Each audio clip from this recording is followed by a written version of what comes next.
Что это за блюдо? Это перепечи, национальное блюдо. Мы печем из картошечки, вкусные. Их печем в печке, поэтому они очень вкусные получаются. Перепечь, приготовленный в печи на дровах. Что может быть вкуснее? Для крещенных татар – ничего. На празднике Дня Петра и Павла в Клетлях картофельная лепешка стала главным угощением.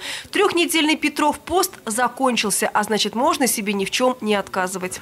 Люди говели, приготовлялись к празднику. И вот, отслужив богослужение в храме, почтив их памяти в церкви, они уже этот праздник перерастают уже в народное массовое гуляние.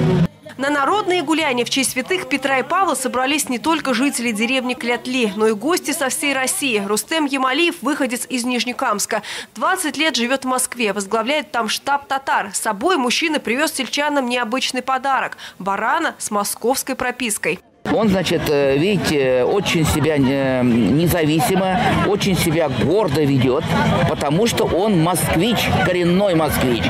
И вот он приехал сюда поздравить Батыра.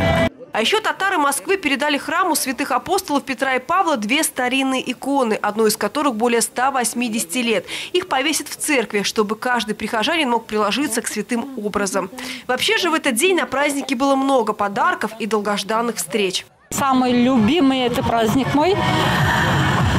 Приезжают гости, видимся с одноклассниками. Я очень рада, что этот праздник до сих пор живет. Ждем, чтобы было народу много, и чтобы было весело, чтобы мы пообщались с друзьями. Каждый год с таким настроением ждем свой Сабантуй. Раньше всех приехали.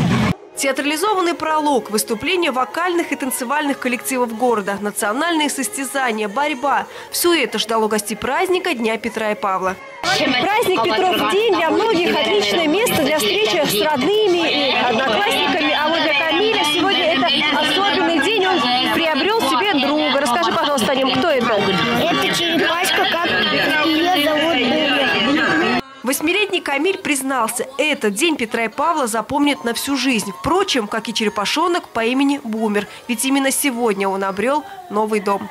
Лилия Горова, Рафаэль Ракипов, Новости НТР.